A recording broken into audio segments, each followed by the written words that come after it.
कोमल और रमन की नई नई शादी हुई थी। दोनों एक साथ बहुत खुश थे।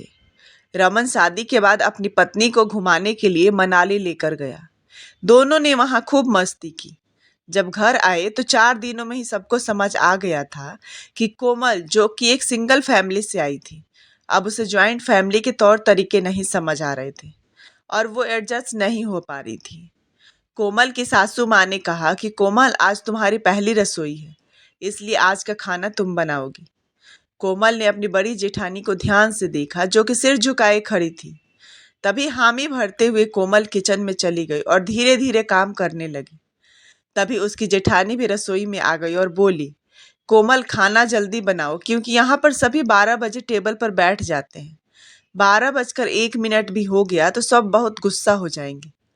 कोमल अपनी पूरी कोशिश में लगी रही। उसकी जेठानी भी उसके साथ काम करवाने लगी। अगर वो साथ ना देती तो शायद खाना ना बन पाता।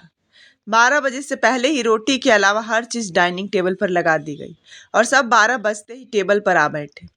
बड़ा जेठ, छोटा देवर, ससुर और सास सब खाने के लिए बैठ गए। कोमल अपनी जेठानी को जल्दी जल्दी काम करते हुए देख रही थी कि जेठानी ने कैसे सबको खाना परोसा। जेठानी ने कोमल को जल्दी जल्दी रोटी बनाने को कहा।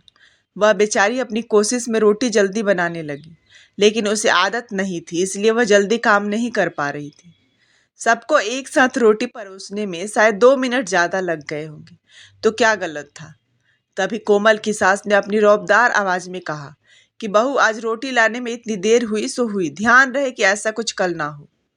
दोनों देवरानी जेठानी एक दूसरे को सिर झुकाए देख रही थी। सबके उठ जाने के बाद दोनों देवरानी जेठानी के खाने का नंबर आया तो दोनों के हिस्से में बचा कुचा ही आया। सूखी सब्जी खत्म हो चुकी थी। दही का रायता, सलाद व मीठे में हलवा भी तले में ही बचा था। कोमल रोते हुए बोली कि दीदी, कल से ध्यान रखूंगी कि हम लोगों के लिए भी कुछ पहले ही रख सको।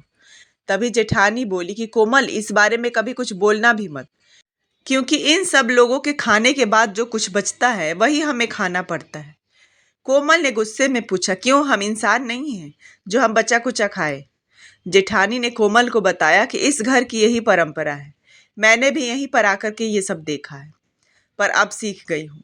तुम नई आई हो इसलिए आदत नहीं है, धीरे धीरे तुम्हारे भी आदत हो जाएगी। सब ऐसे ही चलता रहा। फिर एक दिन दिवाली आई। घर में तरह तरह के पकवान बने थे। रात में पूजा के बाद सब हमेशा की तरह खाने बैठ गए।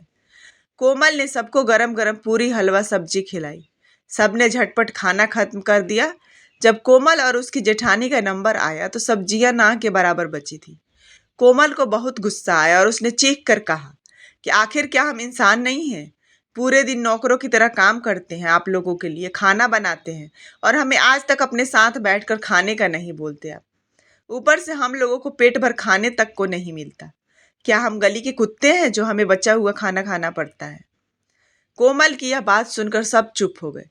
तभी रमन ने कहा कि माफ करना कोमल और भाभी, आप दोनों से मैं सॉरी बोलता हूँ। हमने कभी ये सोचा ही नहीं कि आप लोगों को इतनी दिक्कत होती है। तभी सास बोलने लगी कि या ये क्या तमीज है बहू, लेकिन रमन और उसके बड़े भाई ने अपनी माँ को चुप करवा दिया। यह देखकर दोनों बहुएं बहुत खुश हुई। तभी रमन ने बाहर से खाना मंगवाया, दोनों को खाना खिलाया। उस दिन के बाद से कोमल और उसकी जेठानी सबके साथ डाइनिंग टेबल पर बैठकर खाना खाते हैं। दोस्तों, अपने हक की सिर्फ एक आवाज उठाने की देर होती है, तभी लोगों को पता चलता है कि वह कहाँ गलती कर रहे हैं। Thanks for watching.